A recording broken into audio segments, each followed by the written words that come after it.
Hey, so it's been a while. I want to talk about the Vanquish VRD Builders Kit. So this is the guy. We'll get back to him in just a second. This is the kit.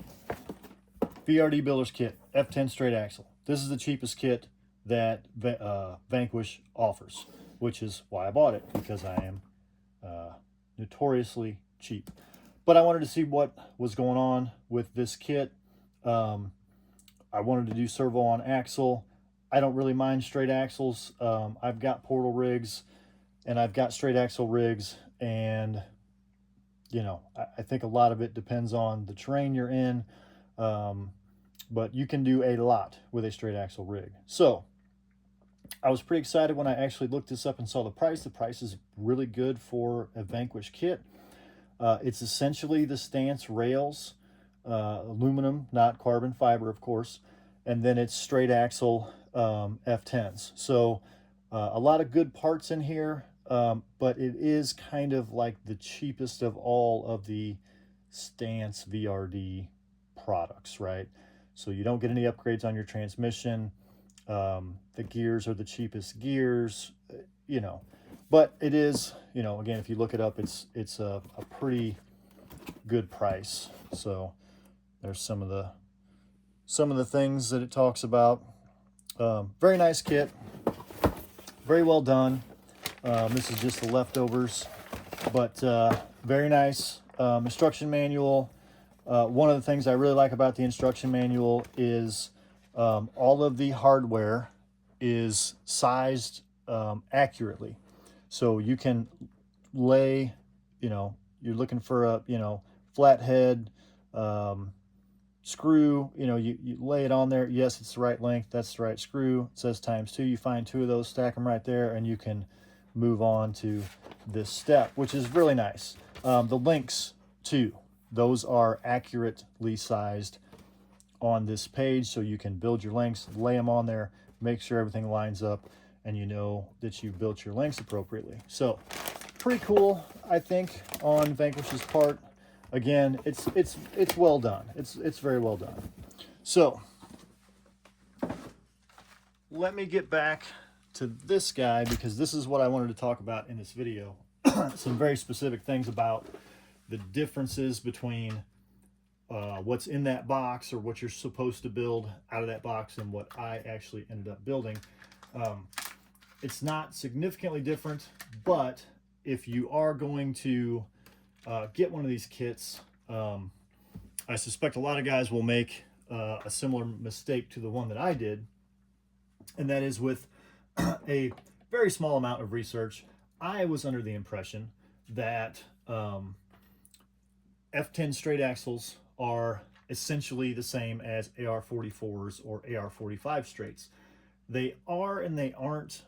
They're very similar, but they are different. And one of the big differences is in the knuckles.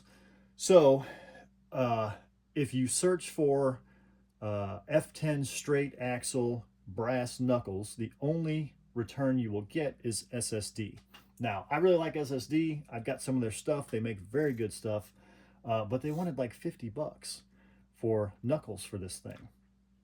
And again, with a very small amount of research, I was under the impression that these were the same as AR44s. So I bought very cheap Amazon AMK brand brass knuckles for AR44 axles. So I realized pretty quickly that I may have made a mistake because when you look at the plastic knuckles that come with the kit, they are much taller in this direction and they stick out much further.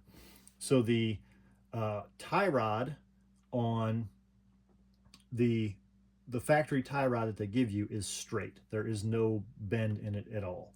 So this connection is much further forward as to clear your drag link and servo horn situation, right? So not only am I cheap, but I'm stubborn. So I installed these, and that changed the geometry of all of the drag link and tie rod. It it wasn't going to work. The factory parts were not going to work at all. I tried a bunch of different length servo horns. I tried mounting to the front of the servo horn, coming in from the back side with that drag link and mounting it to the rear. Nothing worked. So I ended up building a bent tie rod, and that worked enough to make me understand that it was possible to do this. I was going to continue to be cheap and just fight it until I could bend it to my will, so to speak. So I made this one, Traxxas rod ends. This is an old, I don't even know if it's a steering link or if it was maybe a double bend rear link of something. I don't know. But anyway, I found it. It was roughly the right length. I put different rod ends on it to try to make it the right length. And ultimately I had to Dremel a little divot into it so that that screw would actually pass through that divot through the throw of the steering. And I was kind of proud of myself because I got it just dead on. And when you had it on there and went through that, that screw would just pass directly through that divot each and every time, which was kind of cool. But ultimately, it was towed in too much. I couldn't get it to work.